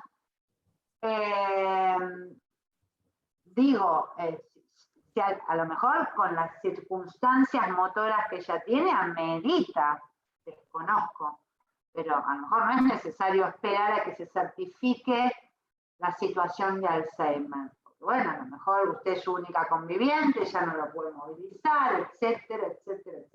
Así que piénselo, si con este certificado ya no sería suficiente, por un lado. Por otro lado, yo avanzaría con la certificación mixta y en tercer lugar la respuesta es sí, obviamente que tiene obligación porque el asistente domiciliario está en la ley. Bueno, muchas gracias. Renzo, si querés desmutearte y hacer tu pregunta. Perfecto, ¿me escuchan bien? Sí, muy bien, Renzo, buenas tardes. Buenas tardes, un gusto de hablar con ustedes, un placer estar con todos ustedes, ¿sí? Mi pregunta en realidad, una consulta sería que yo me considero un papá que soy esclavo de una prepaga, que soy medical. Tengo una nena que tiene síndrome de Cornelia de Lange. Ella, una vez que nació, a los 2 años, cuando voy a hacer la renovación de los papeles anuales que hago con mi nena, me dicen, no, a partir de ahora nosotros ya no nos hacemos más cargo de tu nena, tenés que pasarte a una obra social. Ahí comienza todo el periplo de hablar con la obra social, que a su vez esta obra social no está en mi provincia, sino está en Buenos Aires. Tuve que firmar un librito de amigos, donde yo me hacía pasar como si fuera que yo viajé a Buenos Aires a firmar todos los papeles en Buenos Aires, cuando en realidad yo lo firmaba acá en Posadas. Y esta obra social, que depende digo depende porque están en contacto con su medical, tiene otra subrama que se llama OSBLA. OSDEPIM es la obra social y esta tiene una subrama de discapacidad que se llama OSBLA.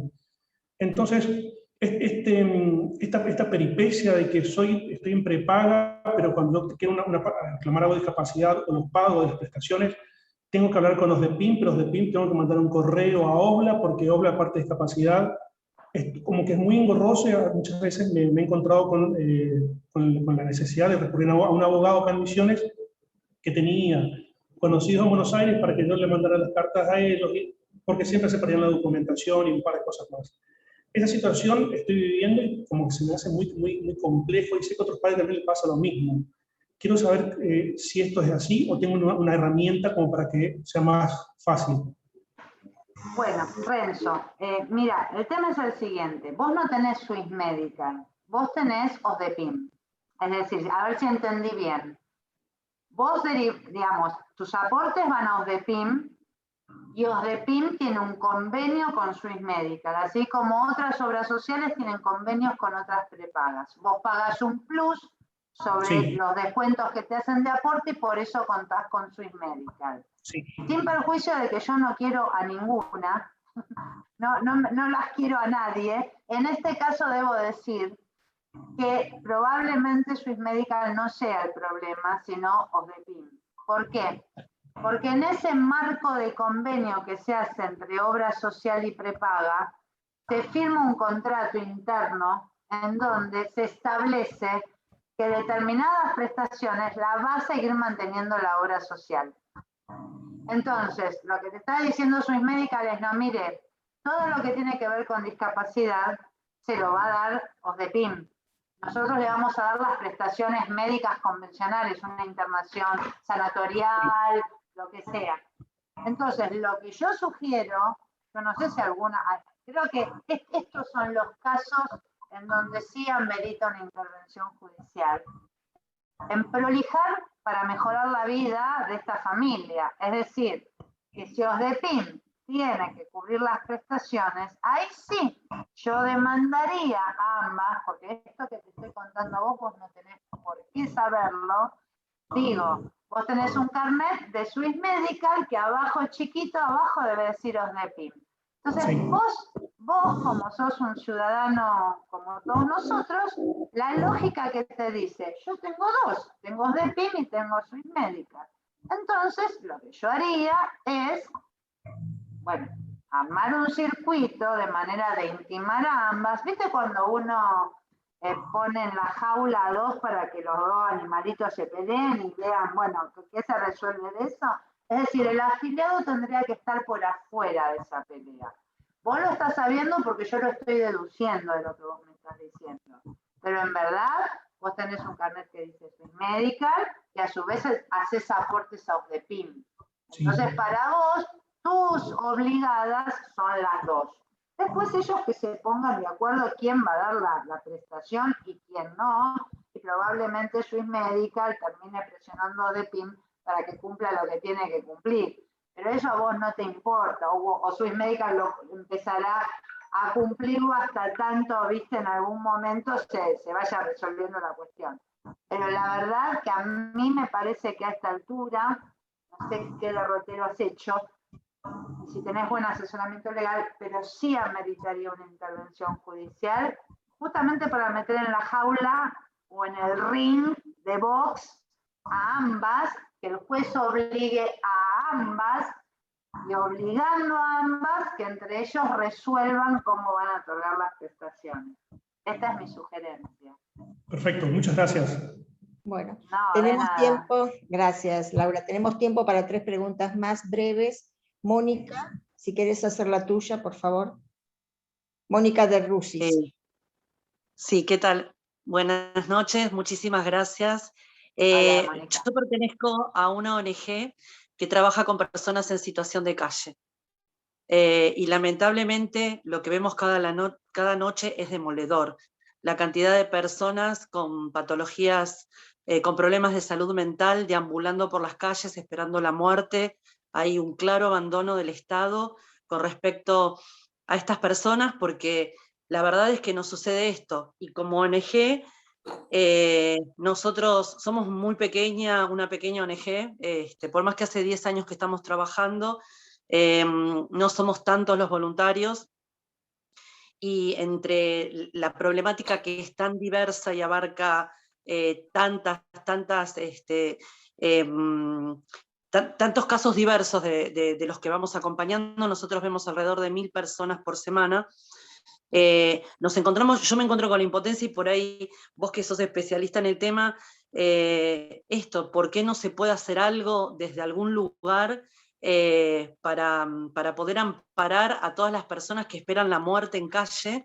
Y puntualmente con respecto al CUD, Si hay algún organismo o algún ONG que vos conozcas que nos pueda dar una mano, porque hay un montón de personas con otro tipo de discapacidades, y tratar de tramitarles el CUT para nosotros es muy engorroso. La última persona que estamos tratando de tramitarle un CUT, porque eso también implica para que obtenga un beneficio en cuanto al subsidio habitacional para poder salir de calle, porque le amplían el monto. El subsidio para una persona es 8.000, al tener certificado el CUD puede acceder a 13.000 pesos, que tampoco alcanza, pero por lo menos es una ayuda para que pueda salir y sostener el no volver a caer en situación de calle. Y de repente hay una persona que lo estamos tramitando y ingresaron los papeles, nos ayudó otra ONG en mayo, y en la actualidad todavía no tiene fecha o turno para la Junta Evaluadora. Esto nos ayudó otras compañeras de otra ONG, pero que también están colapsadas, y si conoces algún organismo o alguna u otra ONG que nos pueda ayudar específicamente a eso, que nosotros podamos derivar, porque a las personas en situación de calle todavía es más engorroso porque no tienen historial clínico, hay que sacarles turnos en los hospitales, y eso es una mansadora y es Mira, un montón de tiempo que implica. Valoro tremendamente el trabajo que hacen, y además sé lo que es ese trabajo hormiga que infinito. ONGs que se dediquen a este tipo de tramitaciones, la verdad que no. Lo que sí se me ocurre, ustedes como ONG, dentro de lo que es la Defensoría del Pueblo de la Ciudad de Buenos Aires, está la Defensoría, hay un subgrupo del defensor de la discapacidad, es decir, hay defensorías de la discapacidad propiamente dichas. Yo recurriría a las subsedes, ustedes están acá en Capital Federal. Sí. Bueno, yo si no después por privado yo le paso a Teresita dónde están ahora y cómo están atendiendo. Me dirigiría directamente, porque yo creo que esto los va a exceder.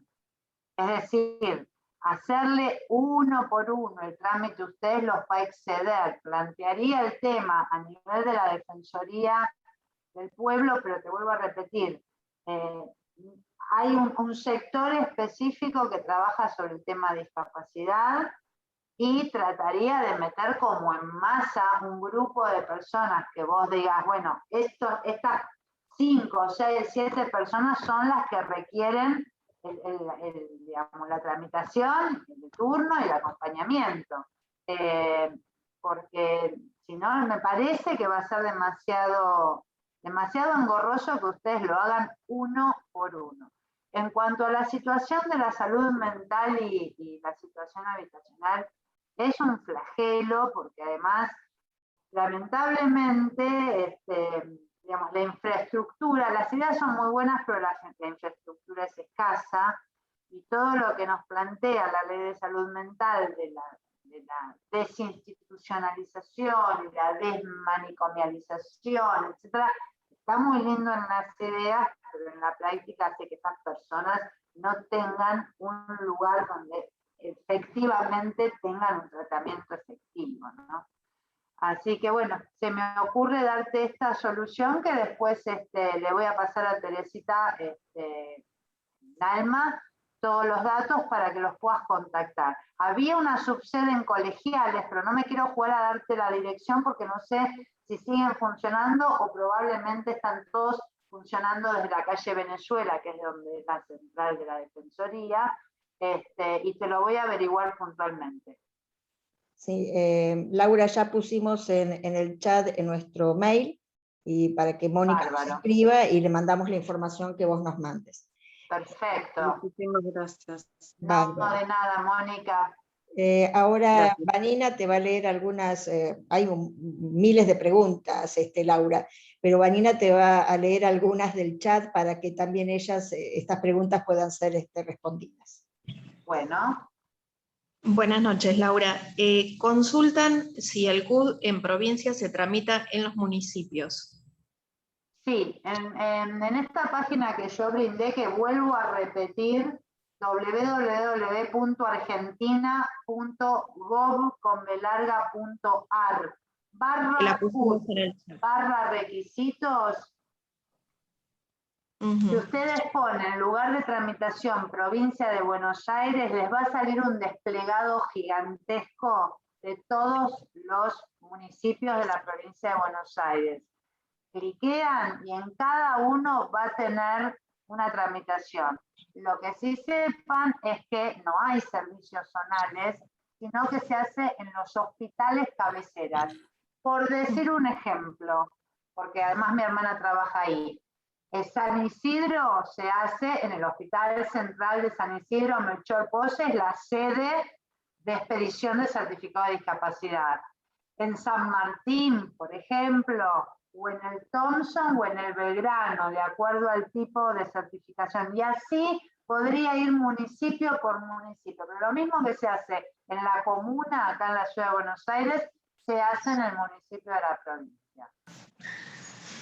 Bien, otras preguntas tienen que ver con qué hacer cuando la obra social no reconoce ciertas prestaciones, cómo es el trámite con la obra social y cómo es el trámite con la prepaga. Eso como en general, no solo cuando hay problemas. Primero, certificar la discapacidad, con el certificado único del que hablamos.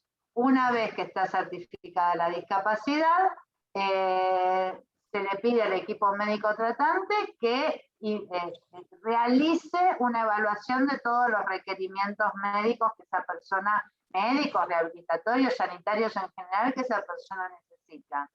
Se presenta una nota por mesa de entradas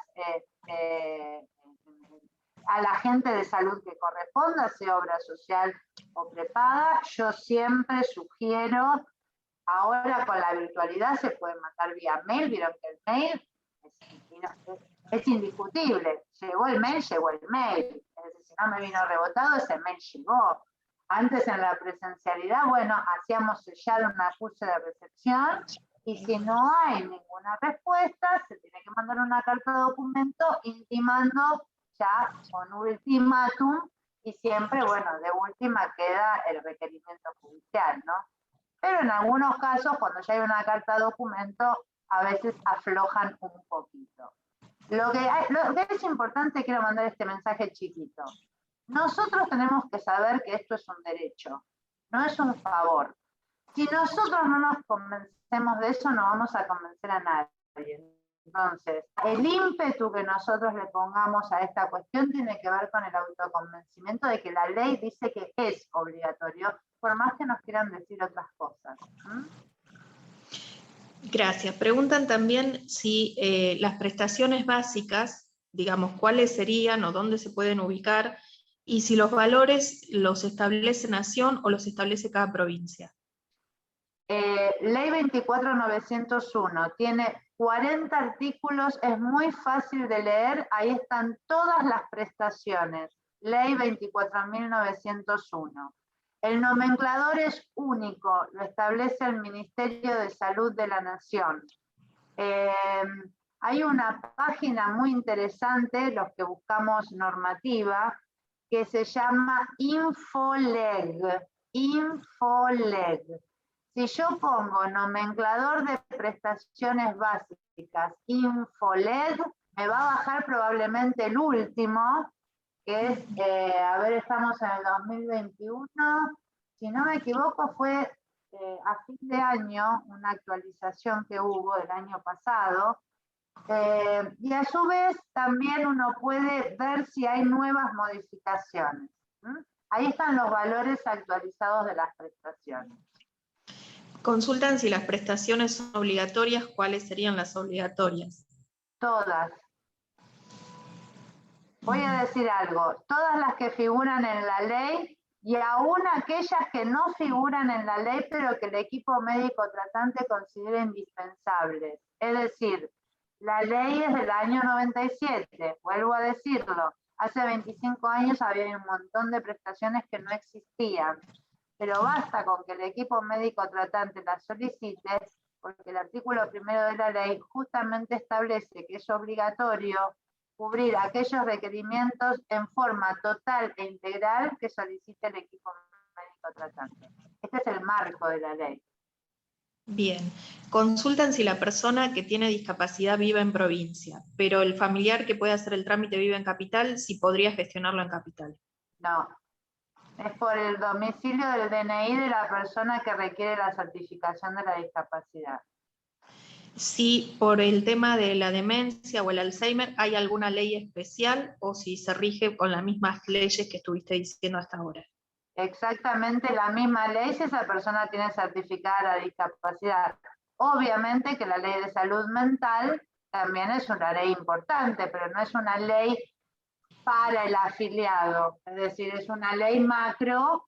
Lo que es importante para el afiliado es saber cuáles son aquellas prestaciones que puede solicitar cobertura. Por eso yo no expongo otras leyes que no sean las que al público les puede interesar.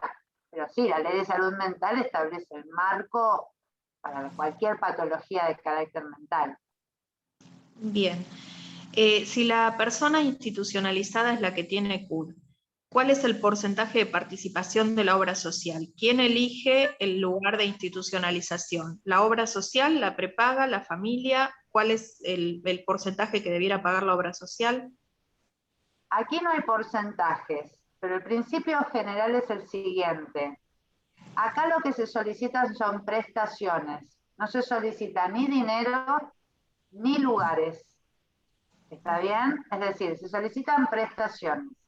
En tanto y en cuanto la obra social o la prepaga no brinde la prestación o brinde una prestación que no cumple o no satisface los requerimientos, entonces ahí sí podemos discutir el lugar, ¿sí? O la prestación en sí misma. Pero yo no puedo ir y decir, yo quiero que mi hijo, mi madre, mi esposo se institucionalice en este lugar.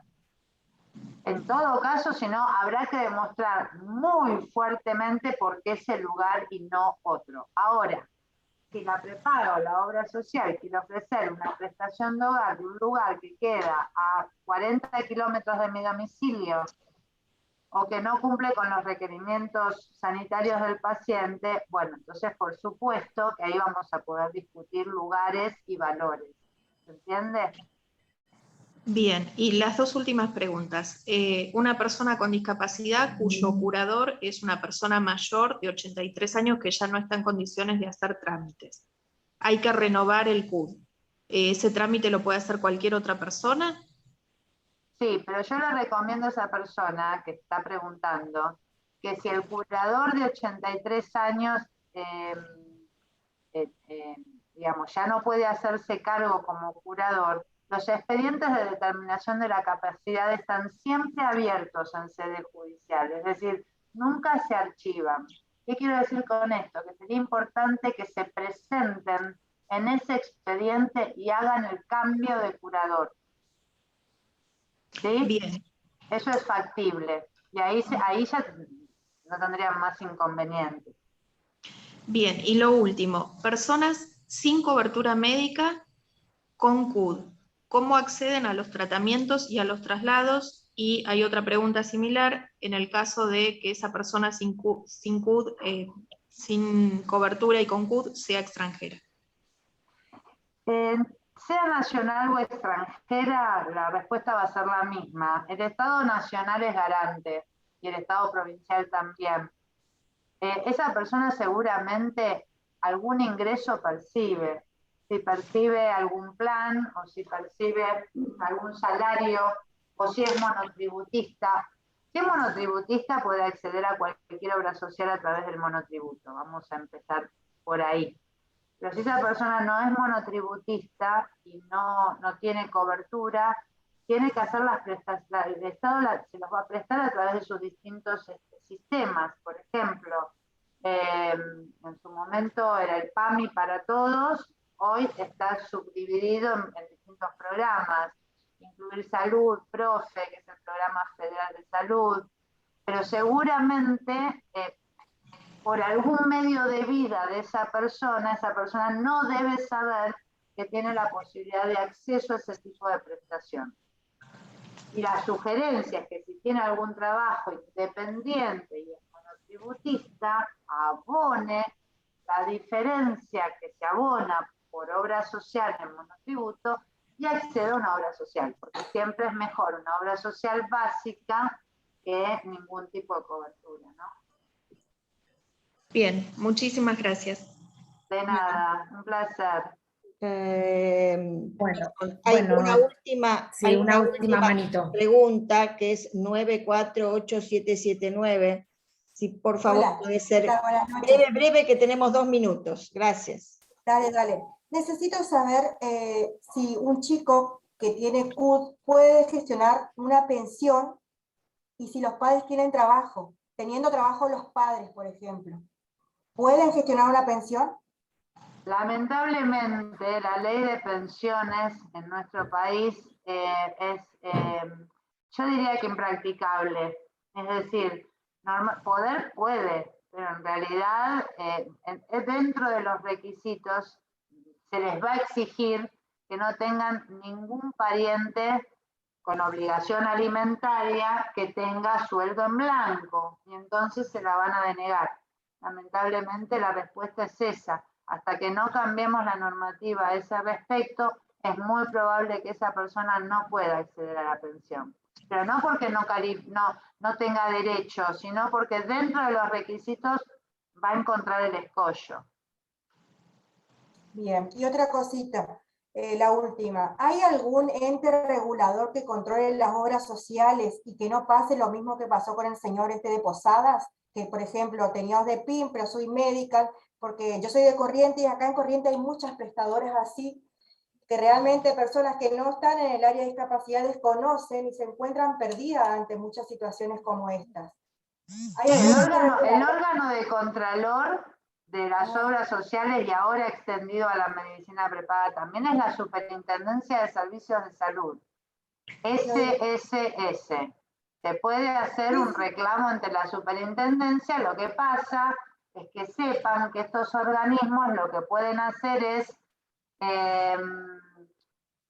digamos, sancionar económicamente si hay un incumplimiento, pero no van a resolver el tema puntual, porque quien puede resolver obligando a la prepaga o a la obra social es simplemente un juez.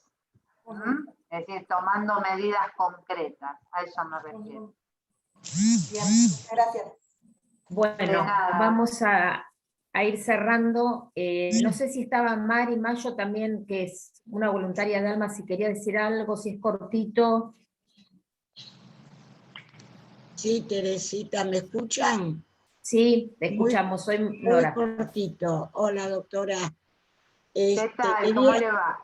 Bien. Quería saber si todavía está vigente que tiene que estar cuando uno va con el auto, la persona discapacitada en el auto. Si no, el certificado no vale.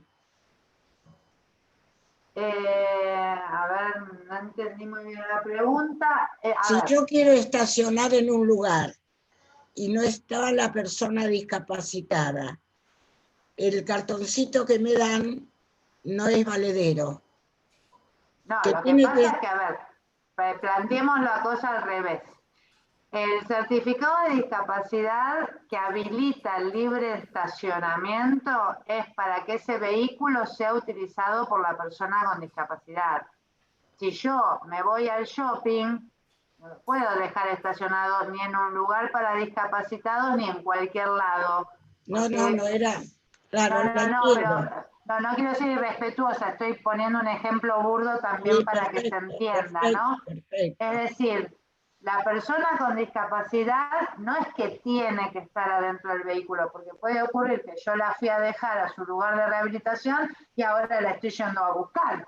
Es decir, no la puedo tener todo el tiempo arriba del vehículo, pero sí puedo demostrar o se debería certificar si me hacen una multa, por ejemplo, que estoy enfrente a una cuadra, a 5 cuadras de su lugar de rehabilitación y que lo iba a buscar a su lugar de rehabilitación. No sé si... Perfecto, gracias, doctora. Gracias. No, de nada. Bueno, me parece que ahora sí es el momento de que nos desmutiemos y le demos un aplauso a Laura, que en el chat también ha recibido muchísimas muestras de agradecimiento, de cariño, realmente ha sido excelente. Y bueno, supongo que se va necesariamente vamos a tener que repetir esta charla en algún momento, porque bueno, habrá quedado mucho todavía para que la gente pueda llevarse de todo lo que vos sabés, pero bueno, en nombre de Alma, de Juan, de Teresita, de Vanina, de todos los que formamos Alma, te agradecemos muchísimo, y bueno, esperemos que haya sido realmente de mucha utilidad para todos los que necesitan de este certificado. Así Ojalá, que muchísimas, pero ojalá. muchísimas gracias, Laura.